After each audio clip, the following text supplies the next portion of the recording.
BBL 851, turn right, heading 180. 14 Papa, turn right 245, report localizer established. It's been a busy week within the aviation industry, and therefore it's time for the return of the aviation news recap videos here on the channel, covering the latest developments all in the one place. I do apologise for my lack of voice, I have indeed lost it. Today's coverage sits with the Emirates 777 saga, a new startup airline, and a whole lot more. Beginning with Emirates and their ongoing fleet review process that includes the welcoming in of a number of new aircraft moving forward, like that of the Boeing 777X. This is Boeing's latest and newest wide-body aircraft that is expected to enter into service in the future. Speaking at the World Aviation Festival, that was a virtual event, the Emirates President Tim Clark noted that the carrier was currently looking at considering changing its current order for the 777Xs once more into smaller Boeing 787 Dreamliners. This, though, as you might be aware, is not the first time, and certainly I don't personally believe will be the last time that we will hear something like this from them. The Boeing 777Xs they actually ordered now 8 years ago, and are yet to have officially welcomed in a single one of them. Originally they were meant to arrive in 2020, and now they've been pushed back to what Emirates expects 2024. This is despite Boeing's attempts at a 2023 delivery. However, with regulators and certification, it isn't necessarily hard to see why Emirates believes the delivery may slip. The airline has already reduced its 777X order down from the original 150, with a conversion in recent years to acquire a total of 30 new Dreamliners. Now there's talk that this could only increase, and I guess you could argue the 787 would become in the future a major part of their fleet. Clark said himself the following: "I would like more visibility when exactly we are going to receive these airplanes and what exactly they are going to be able to do with regards to their performance. I think we will be having grown-up conversations with the Boeing company sometime in the next few months. If you have any thoughts on the Emirates and Boeing plan, feel free to drop it in the comments, but let's move on to our next topic within the United States, and that's with the expansion with United Airlines, who have announced in recent days that they'll be looking at focusing on an expansion for the upcoming summer season for their services within the United States. The carrier has also noted that when comparing to their 2019 levels, they will fly 80% of its schedule within the country, highlighting the strong road to recovery for the airline and also more widely the aviation industry, but I'd say also the aviation sector within the United States. If you've been tuning into videos here on the channel over recent months, you're probably aware that it's been a rapid recovery thanks to the very fast vaccination rollout within the country, which is allowing people to fly domestically again, and a lot of the big three, Delta, United and American, and even your Southwest and JetBlue, are hoping that this summer season will allow them to actually get passengers moving leisurely rather than just for essential travel. You might be asking how the airline will be actually achieving this expansion. This will be done thanks to various improvements through increasing daily departures and also arrivals at key airports like Orlando and Washington Dulles. To give you an idea at the massive leap the carrier will see when it comes to operations at these specific airports I just mentioned, they'll actually overall be seeing a 17% jump over the schedule for June moving forward.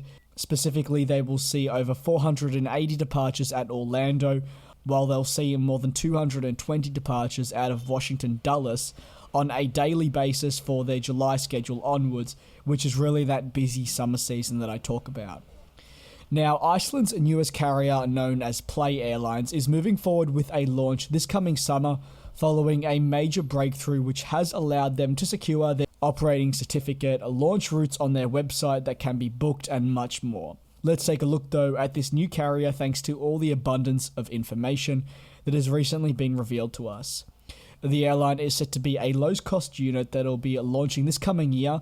However, they've been in the making since 2019 now, the very same year that WOW Air, a former carrier within Iceland that was a low-cost unit, ceased operations. Originally, Play was widely discussed as a carrier that wouldn't actually make it and would never get flying. However, they've now not only secured their operating certificate in Iceland, but have also managed to agree terms with AerCap, who are a major leasing company for aircraft within the aviation industry, for a total of 3 new Airbus A321neos that'll kickstart their operations on services. But you may be asking, where will they fly? Will they copy the WOW Air route network portfolio point for point, or will they have their own brand identity? Well, they'll be launching services from the 23rd of June this year, that's next month, from Iceland through to London Stansted, and this will be their launch destination, if you will. However, in the future, they'll be looking at operating a number of more services, and that's what I'll be getting into now. The focus will ultimately sit on European destinations rather than operations across the pond to North America, similar to that of what WOW did, and also how that attributed to their downfall within the industry. The transatlantic sector is jam-packed, and it's certainly hard for a new emerging carrier to be able to slot its place within the scene, especially when they've got to compete with Iceland Air and other low-cost units that are flying into the United Kingdom and more. So, their destinations that are being added include Alicante, Copenhagen, Paris Charles de Gaulle, Tenerife, Berlin and Barcelona, with, as already being mentioned, Stansted in London being their launch destination. By the end of July, all the destinations I mentioned released on the airline's recently unveiled route map will have begun. That means it's roughly going to take a month for all these destinations to be rolled out. Pretty rapid, but it is of course a positive to help them deal with the demand within Europe to travel again this coming summer, permitting everything goes according to plan. I'm sure not just myself, but also you watching, will be wishing the airline all the very best moving forward within the industry and hope they can be a long-term success. In some wholesome news within the industry, Air New Zealand on the 15th of May took to the skies with a Boeing 787 carrying children with disabilities. The flight, that was a charity event, had 50 kids on board who spent a lovely 3 hours roughly in the skies, with the flight departing and arriving back into Christchurch on the South Island. ZK-NZE, the 787-9 Dreamliner that flew the kids on board, drew a Kiwi over the skies during its hour flight. The overall purpose of this flight, as described by the CEO of Air New Zealand, was one that I can think can resonate with a lot of people.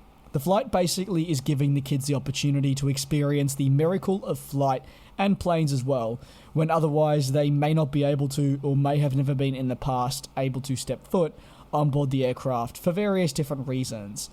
The CEO said, "Today's flight is really heartwarming.